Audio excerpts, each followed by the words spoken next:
আক্রমণ উনি সারা রাত্রি ঘুমাচ্ছেন না মুখ্যমন্ত্রী, মাঝে মাঝেই চমকে চমকে উঠছেন এনআরসি। এটা আজকের নয়, উনি সিএএ কে এনআরসি বলা থেকে অদ্যাবধি এসআইআর কে এনআরসি বলছেন।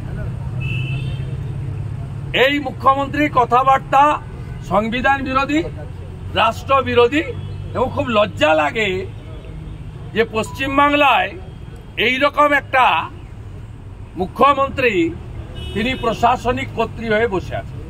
বলছি, রাজ্যপালের কাছে যে আপনারা এলেন, এক্ষেত্রে রাজ্যপাল কি কিছু বললেন, কোনো আলোকপাত করবেন গোটা বিষয়টা নিয়ে? একদম, উনি ক্যাটেগরিক্যালি মাইক ধরেই বলেছেন যে বিজেপি এবং প্রিন্সিপাল অপোজিশন এরা প্রত্যেকটা ইস্যুতে জনস্বার্থে তারা আমাকে পয়েন্ট আউট করেন। আমি উনাকে বলেছি যে নর্মাল প্রোটেস্ট বা ডেপুটেশন এটা নেবেন না, আপনি এটাকে সিরিয়াসলি নিয়ে, উনি বলেছেন আগামীকালের মধ্যেই আমি রাজ্য সরকারের কাছ থেকে একটা রিপোর্ট আনাবো। আমরা উনার কাছে উইথ হাম্বেল আপিল করেছি যে আমাদের একটা ফিডব্যাকও আপনি দেবেন, আমরা জনগণকে জানাতে চাই। আমরা সিদ্ধান্ত নিয়েছি আগামী সপ্তাহে বিকাশ ভবনে আমরা বসবো।